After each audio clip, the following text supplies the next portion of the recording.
क्या करण जौहर बॉलीवुड छोड़ने वाले हैं? सुशांत के जाने के बाद सुशांत के फैंस के अगर सबसे ज्यादा कोई निशाने पर है तो वो है करण जौहर। सोशल मीडिया पर करण जौहर के फॉलोवर्स लगातार घट रहे हैं। उन्हें अपने ही शो द कॉफी विद करण से हाथ धोना पड़ा और उनका ये शो पूरी तरह से बैन हो चुका है। मामी इंटरनेशनल फिल्म फेस्टिवल के बोर्ड मेंबरशिप से उन्हें रिजाइन करने को कहा गया है। इसके अलावा बिहार में उनकी मूवीज को बैन कर दिया गया है और उनके खिलाफ एक केस भी फाइल किया गया है। इतना सब कुछ होने के बाद भी किसी भी स्टार या स्टार किड ने करण के लिए स्टैंड नहीं लिया, जिसके लिए करण ने बहुत कुछ किया था। और ये सब देखने के बाद करण जौहर ने अपने सोशल मीडिया हैंडल से बहुत सारे स्टार और स्टार किड को अनफॉलो कर दिया। करण जौहर भी नहीं जानते थे कि उनके साथ कुछ ऐसा होने वाला है। आपका इसके बारे में क्या कहना है? चैट सेक्शन में लिखना मत भूलिएगा। हमारी दिल्ली के कुतुब मीनार के परिसर में एक लोहे का स्तंभ बना हुआ है और वो स्तंभ 1600 साल पुराना है।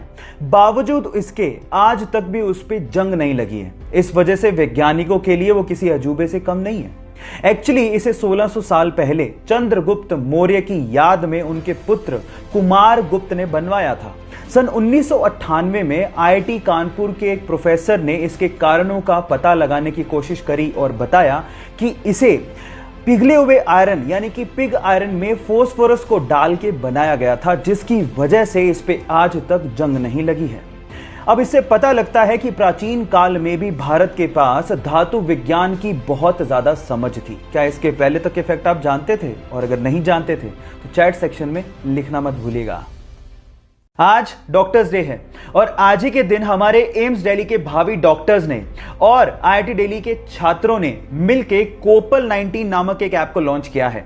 कोपल 19 ऐप एक्चुअली कोविड-19 लाइव प्लाज्मा ट्रैकिंग ऐप है, जिसके थ्रू प्लाज्मा की रिक्वायरमेंट को पूरा किया जा सकता है। अब आप लोग कहेंगे कि ये सब क्या है, तो मैं आपको बता दूं कि कोविड-19 के इलाज के लिए प्लाज्मा थेरेपी बहुत ज्यादा कारगर साबित हुई है। प्लाज्मा हमारे ब्लड में है और अब ये ऐप बेसिकली प्लाज्मा डोनर और प्लाज्मा रिसीवर के बीच में ब्रिज का काम करेगा। बाय द वे, इस कोरोना काल में हमें हमारे डॉक्टर्स को दिल से धन्यवाद बोलना चाहिए, क्योंकि अगर ये डॉक्टर्स ना होते तो स्थिति और भी भयावह हो सकती थी। इसलिए thank you so much to all the doctors.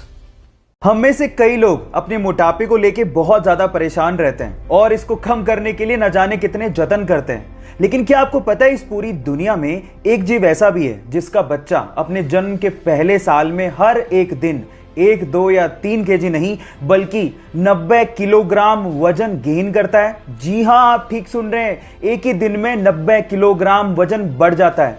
उस जीव का नाम है ब्लू व्हेल, जिसका बच्चा हर एक दिन में 90 किलोग्राम वजन गेन करते करते वयस्क होते होते लगभग 1,40,000 किलोग्राम तक का हो जाता है। गाइस, क्या इसके पहले तक के फैक्ट आप जानते थे? और अगर नहीं जानते थे तो चैट सेक्शन में लिखना मत भूलिएगा। कई बार हमारे पेरेंट्स से पैसा मांगने पर हमें यह सुनने को मिलता है कि पैसों की बारिश नहीं हो रही है। लेकिन इस ब्रह्मांड में 2 ग्रह ऐसे हैं जहां पर पैसा तो छोड़ो, हीरो की बारिश होती है। और वो दोनों ग्रह हैं जुपिटर एंड सैटर्न, जहां के एनवायरनमेंट में बहुत ज्यादा कार्बन है और मौसम में चेंज की वजह से उस कार्बन पे जब भी बिजली गिरती है तो वो कार्बन हार्ड होकर ग्रेफाइट में कन्वर्ट हो जाता है और उसके बाद एटमॉस्फेरिक प्रेशर की वजह से वो तुरंत हीरे में कन्वर्ट होके बरसने लगता है। काश हमें भी ऐसी बारिश देखने को मिले। क्या इसके पहले तक इफेक्ट आपको पता था? और अगर नहीं पता था तो चैट सेक्शन में लिखना मत भूलिएगा। हिमालय के लद्दाख में एक पहाड़ी है जिसका नाम है मैग्नेटिक हिल। ऐसा कहा जाता है कि वहां पर मैग्नेटिक प्रॉपर्टीज यानी कि चुंबकीय गुण पाए जाते हैं। अब इसका क्या मतलब है? इसका मतलब यह है कि अगर आपने वहां पे किसी गाड़ी को न्यूट्रल स्टेज में खड़ा कर दिया तो वो गाड़ी अपने आप से 20 किलोमीटर पर घंटे की रफ्तार से चलने लगती है। वहां के गाइड इसे सुपर नेचुरल फिनोमिना कहते हैं और स्थानीय लोग इसे हिमालयन वंडर भी कहते हैं। क्या आप वहां पे घूमना चाहेंगे? चैट सेक्शन में लिखना मत भूलिएगा।